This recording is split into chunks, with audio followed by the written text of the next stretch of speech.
In an African village blessed with endless harvest, greed awakens something ancient beneath the river.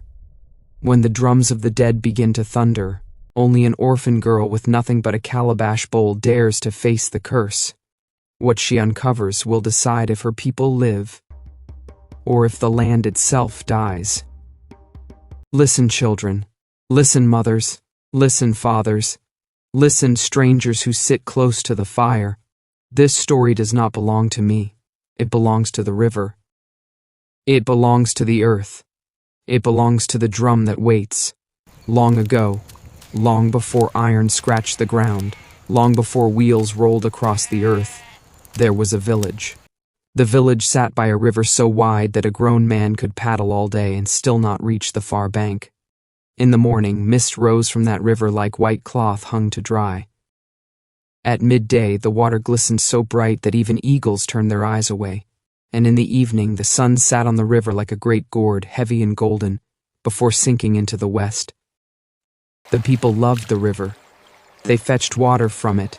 They bathed their children in it. They cast nets into it and pulled out fish shining like silver knives. They said, "This river is our mother. She feeds us. She cools us. She carries the laughter of our ancestors downstream to the sea." But, listen closely now, there was another truth, one not spoken loudly in the marketplace. The elders whispered it at night, when the moon was thin and the wind carried voices.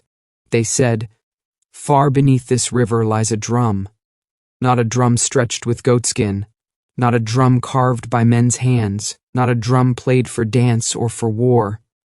This drum was older than the first canoe, older than the first fire, older than the first name ever spoken." They said the drum was made from the skin of a promise and the wood of truth.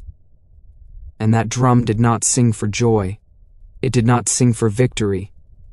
It sang only when the spirits grew angry, only when the people forgot who they were, when the people cheated one another, when the people lied to one another, when the people fed their mouths but starved their hearts. Then, children, do you hear it? Boom, a sound would rise from the deep belly of the river. Boom, boom, boom.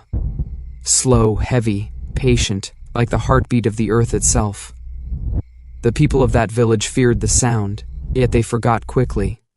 One season they would whisper, "Do not lie, or the river will drum.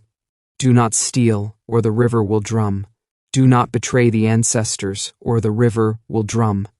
But then, when the harvest was good, when the goats grew fat, when the palm wine was sweet, their tongues grew careless. They laughed louder than their wisdom. They forgot. And so each generation had to learn again. Each generation had to hear the drum for themselves. Now, lean closer to the fire. Can you hear it? Boom, boom, boom. No, not yet. But wait. The drum waits for the day when greed rises again. And that day, my children, was coming soon. Now in a village, Abeni rose with the dawn, as she always did. Her hut was small, its thatched roof patched with dried leaves she had gathered herself. There was no mother's voice to rouse her, no father's laughter to greet her. She lived alone, with only a single calabash bowl resting on a reed mat, the last gift left behind by her parents before sickness carried them into the realm of the ancestors. Though young, she carried herself with quiet strength. At sunrise, she walked into the forest with a bundle of twine across her shoulder. She gathered firewood, bending to collect sticks the way others bent to collect gold.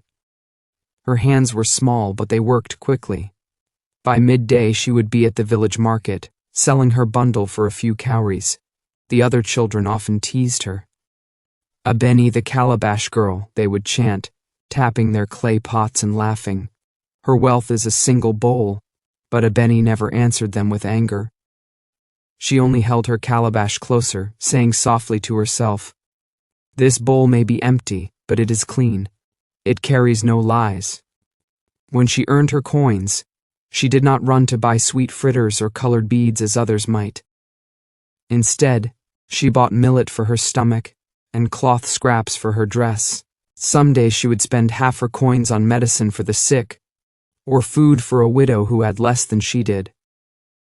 Though her body often knew hunger, her heart had never known stinginess.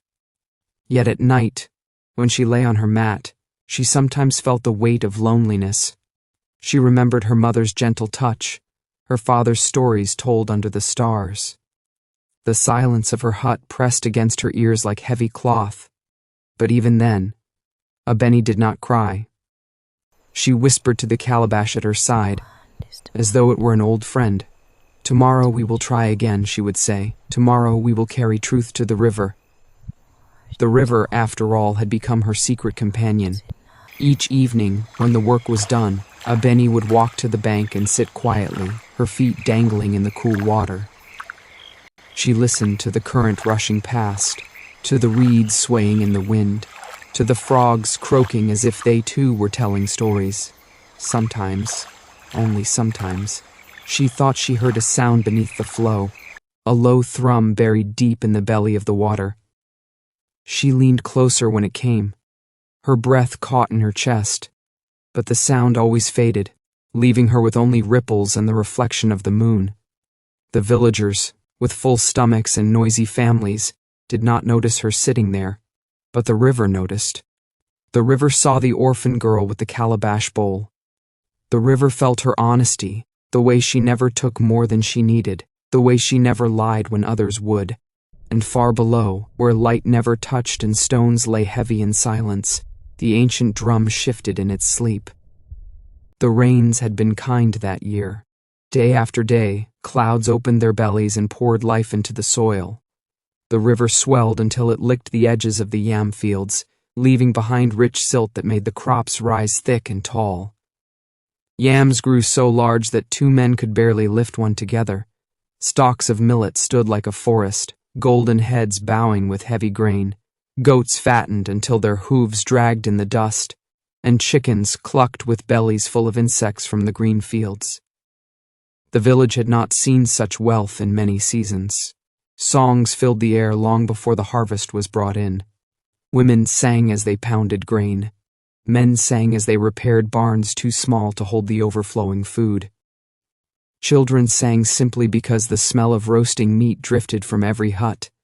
In the heart of this plenty, the chief called the people together beneath the great Iroko tree. His staff struck the ground once, and silence settled.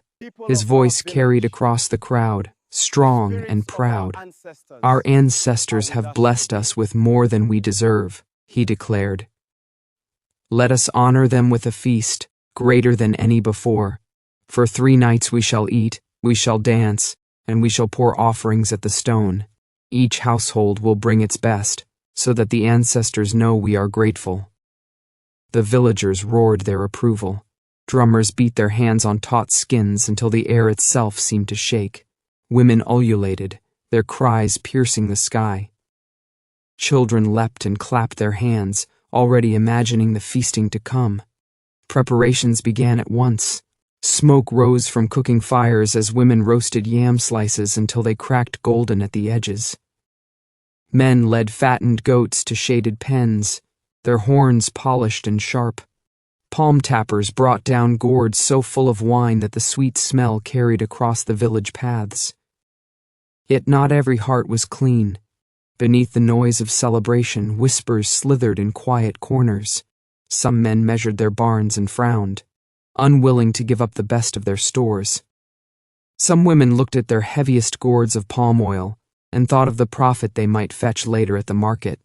The elders, seated together at the edge of the gathering, spoke in low voices about what they would keep hidden when the time of offering came.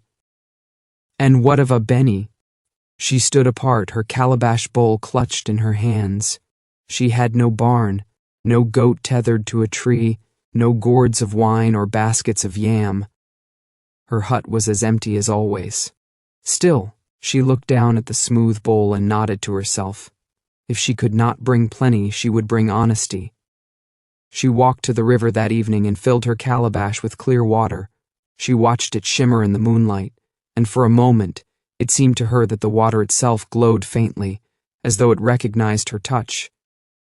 She whispered to it, "This is all I have, and it will be enough," the river whispered back in ripples and soft waves, carrying her promise downstream.